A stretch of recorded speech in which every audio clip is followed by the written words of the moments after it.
क्या आपका भाग्य आपके हाथों में है या किस्मत की डोर किसी और के पास है? क्या आपने कभी सोचा है कि सिर्फ 4 परीक्षाएं पास करके आप अपनी किस्मत को पूरी तरह बदल सकते हैं? एक युवक जो असफलताओं से टूट चुका था, एक रहस्यमयी साधु से मिलने निकल पड़ा, लेकिन वह नहीं जानता था कि उसका सामना ऐसे रहस्यों से होगा जो उसकी सोच से परे थे। अगर आप भी जानना चाहते हैं भाग्य को बदलने के उन अद्भुत रहस्यों को, तो इस कहानी को अंत तक देखें, क्योंकि यह सिर्फ कहानी नहीं बल्कि आपकी जिंदगी को बदलने की चाबी है। घना जंगल था।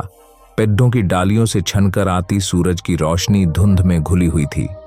पत्तों पर गिरती ओस की बूंदें किसी रहस्यमयी संगीत की तरह लग रही थीं। इसी जंगल के बीचों बीच एक सुनसान कुटिया थी, जिसके अंदर एक वृद्ध साधु ध्यान मग्न बैठे थे। उनकी आंखें बंद थीं, लेकिन चेहरे पर ऐसा तेज था जैसे वे सब कुछ देख रहे हों। यही साधु थे स्वामी रुद्रनाथ। कहते हैं कि जो भी उनके पास गया उसका भाग्य बदल गया, परंतु कैसे, यह कोई नहीं जानता था। कहानी शुरू होती है आरव से, एक युवक जो जीवन में असफलताओं से टूट चुका था। बार बार प्रयास करने के बावजूद उसे सफलता नहीं मिल रही थी। परिवार और मित्र भी अब उसे हतोत्साहित करने लगे थे। एक दिन गांव के बुजुर्ग ने उसे स्वामी रुद्रनाथ के बारे में बताया। अगर तुम्हें सच में अपने भाग्य को बदलना है तो स्वामी रुद्रनाथ के पास जाओ, बुजुर्ग ने कहा। आरव ने निर्णय लिया कि वह स्वामी रुद्रनाथ से मिलने जाएगा। वह घने जंगल में अकेला चल पड़ा। रास्ता कठिन था, कांटों और झादियों से भरा हुआ, लेकिन आरव का निश्चय अटल था। आखिरकार आरव स्वामी रुद्रनाथ की कुटिया तक पहुंच गया। कुटिया के बाहर एक पत्थर पर उकेरे गए रहस्यमयी चिन्ह उसे हैरान कर रहे थे। उसने कुटिया के दरवाजे पर दस्तक दी। अंदर से गंभीर आवाज आई, आओ, मैं तुम्हारा ही इंतजार कर रहा था। आरव हैरान था कि साधु को उसके आने का पहले से कैसे पता था। स्वामी रुद्रनाथ ने कहा, भाग्य बदलना आसान नहीं है, लेकिन असंभव भी नहीं। तुम्हें 4 कठिन परीक्षाओं से गुजरना होगा। क्या तुम तैयार हो? आरव ने दृढ़ता से कहा, मैं तैयार हूं। स्वामी रुद्रनाथ ने आरव को एक अंधेरी गुफा में भेजा, जहां एक भयानक नाग देवता का वास था। आरव का सांपों से डर था, परंतु उसने साहस जुटाया और गुफा में प्रवेश किया। गुफा के अंदर नाग देवता ने फुफकारते हुए कहा, तू यहां क्यों आया है? आरव ने साहसपूर्वक उत्तर दिया, मैं अपने भाग्य को बदलने आया हूं, डर को हराने आया हूं। नाग देवता मुस्कुराए और रास्ता दे दिया। यह देखकर आरव को समझ आया कि डर केवल एक भ्रम है। दूसरी परीक्षा थी लोभ पर काबू पाना। स्वामी रुद्रनाथ ने आरव को एक सुनसान द्वीप पर भेजा, जहां चारों ओर हीरे जवाहरात बिखरे थे। वहां एक आवाज आई, ये सब तुम्हारे हैं, बस यहीं रह जाओ। लेकिन आरव ने सोचा, अगर मैं यहीं रुक गया तो मेरा असली उद्देश्य अधूरा रह जाएगा। उसने किसी भी लालच में आए बिना आगे बढ़ने का निर्णय लिया। तभी द्वीप गायब हो गया और वह वापस कुटिया पहुंच गया। अंतिम परीक्षा थी आत्मविश्वास की। स्वामी रुद्रनाथ ने आरव को एक विशाल पहाड़ पर चढ़ने को कहा, जो असंभव सा लग रहा था। कई बार गिरा, चोट खाई, लेकिन उसने हार नहीं मानी। अंततः वह पहाड़ की चोटी पर पहुंच गया। वहां उसे एक दर्पण मिला। दर्पण में उसने स्वयं को देखा और एक आवाज आई, तुम्हारा भाग्य तुम्हारे ही हाथों में है। जो स्वयं पर विश्वास करता है वही विजेता बनता है। स्वामी रुद्रनाथ ने आरव से कहा, अब तुम्हें अंतिम परीक्षा देनी है। यह बीज लो और इसे बो। जब तक यह विशाल वृक्ष न बन जाए तब तक प्रतीक्षा करो। आरव ने वर्षों तक उस बीज की देखभाल की। बारिश, सूखा, आंधी तूफान सब सहा, लेकिन उसने धैर्य नहीं खोया। अंततः वह बीज एक विशाल वटवृक्ष बन गया। आरव ने सभी परीक्षाओं को सफलतापूर्वक पार कर लिया। स्वामी रुद्रनाथ ने मुस्कुराकर कहा, अब तुम्हें भाग्य बदलने का रहस्य पता चल गया है। डर पर विजय, लोभ पर नियंत्रण, आत्मविश्वास और धैर्य ही सफलता की कुंजी है। आरव ने धन्यवाद किया और अपने गांव लौट गया। वहां उसने कड़ी मेहनत और आत्मविश्वास से अपने जीवन को बदल डाला। उसका जीवन दूसरों के लिए प्रेरणा बन गया। कहानी का संदेश स्पष्ट था, भाग्य उन्हीं का बदलता है जो खुद को बदलने का साहस रखते हैं। अगर आपको हमारी ये कहानी पसंद आई हो तो कृपया हमारे चैनल को लाइक, शेयर और सब्सक्राइब जरूर करें। इससे हमें और अच्छे कंटेंट बनाने की प्रेरणा मिलेगी और आप कभी भी नई प्रेरणादायक कहानियां मिस नहीं करेंगे। धन्यवाद। कभी कभी जीवन में ऐसा समय आता है जब हमें समझ नहीं आता कि आगे क्या करें। हर रास्ता धुंधला लगता है, हर निर्णय कठिन। क्या आपने कभी ऐसा महसूस किया है? अगर हां, तो यह कहानी आपके लिए है। यह कहानी एक संत की है जिनकी साधारण लेकिन गहरी सीख ने हजारों लोगों की जिंदगी बदल दी। लेकिन इस बार कहानी में एक रहस्य है, एक ऐसा रहस्य जो यश की जिंदगी को हमेशा के लिए बदल देगा। आइए जानते हैं उस संत की प्रेरणादायक और रहस्यमयी कथा, जो बताती है कि जब कुछ समझ ना आए तो क्या करना चाहिए।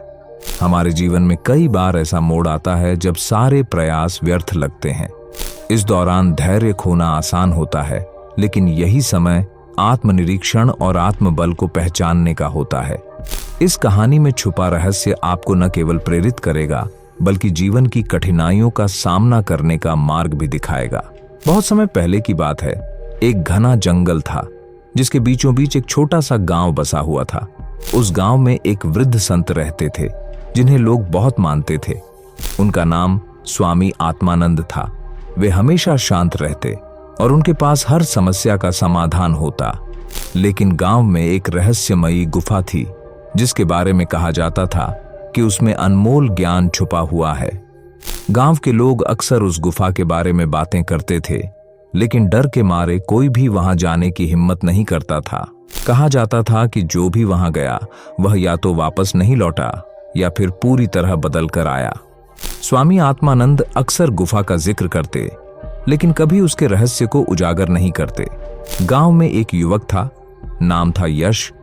यश बहुत ही होशियार और मेहनती था, लेकिन जीवन में सही दिशा नहीं मिल रही थी।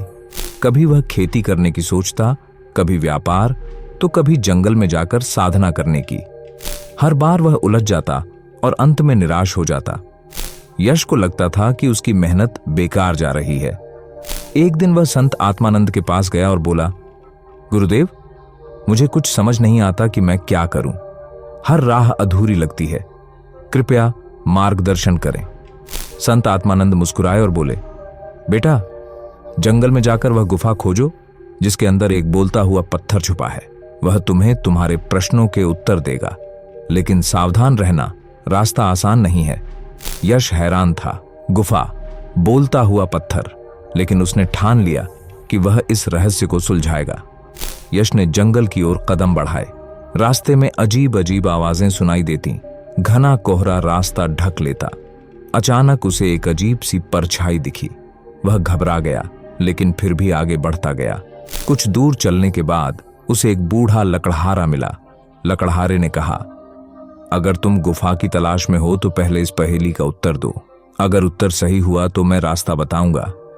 लकड़हारे ने पूछा, ऐसी कौन सी चीज है जो टूटे तो आवाज नहीं करती, मगर बन जाए तो सब सुनते हैं? यश ने सोचकर जवाब दिया, खामोशी। लकड़हारा मुस्कुराया और एक गुप्त रास्ता दिखाया। यश ने उस रास्ते पर चलते हुए गुफा पाई। गुफा के अंदर अंधेरा था, लेकिन दीवारों पर कुछ लिखावटें थीं। जैसे ही यश ने दीवार छुई, वह पत्थर बोल उठा, तुम यहां तक पहुंच गए, अब अपने डर का सामना करो। अचानक गुफा में जोरदार आवाज आई और जमीन फटने लगी। यश ने संत की सीख याद की और शांत खड़ा रहा। कुछ ही पल में सब शांत हो गया। फिर गुफा में एक द्वार खुला जिसमें एक चमकता हुआ पत्थर था। पत्थर ने कहा, सच्ची सफलता धैर्य और आत्मविश्वास में है। डर से भागो मत, उसका सामना करो। यश ने इस सीख को अपनाया और गांव लौटकर खेती और व्यापार दोनों में सफल हो गया। उसने गांव में नई तकनीकों का उपयोग किया और लोगों की जिंदगी आसान बना दी। यश ने देखा कि उसका आत्मविश्वास ही उसकी सबसे बड़ी ताकत है, और जब उसने डर का सामना किया तो उसकी समस्याएं अपने आप हल हो गईं। यश ने समझा कि जीवन में हर कठिनाई एक पाठ है, एक मौका है जो हमें अपने भीतर की ताकत को पहचानने और निखारने का अवसर देता है। उसने देखा कि जब वह किसी समस्या से भागता था तो वह और बड़ी हो जाती थी, लेकिन जब उसने उसे स्वीकार किया और उसका सामना किया तो वह उसे पार करने में सक्षम हो गया। यश अब जीवन को एक नई दृष्टि से देखने लगा। उसने न केवल अपने काम में सफलता पाई, बल्कि उसने अपने गांव के लोगों को भी यह सिखाया कि जो चीज हमें कठिन लगती है वह कभी न कभी अपने आप हल हो जाती है, बशर्ते हम उसमें खुद को विश्वास रखें और साहसिक कदम उठाएं। इस कहानी से हमें यह सीखने को मिलता है कि जब जीवन में कुछ समझ न आए तो घबराना नहीं चाहिए। रहस्य और कठिनाइयां हमें मजबूत बनाती हैं। शांत रहकर, धैर्य रखकर और आत्मनिरीक्षण से ही सही राह मिलती है। दोस्तों, जब भी जीवन में उलझन हो तो याद रखें संत आत्मानंद की यह सीख, डर से भागो मत, उसका सामना करो, उत्तर खुद ब खुद सामने आ जाएगा। आपको इस कथा में जो कुछ भी सीखा उसे अपने जीवन में उतारें। यदि यह कहानी प्रेरणादायक लगी हो तो वीडियो को लाइक करें, चैनल को सब्सक्राइब करें और अपने विचार कमेंट में जरूर बताएं। धन्यवाद।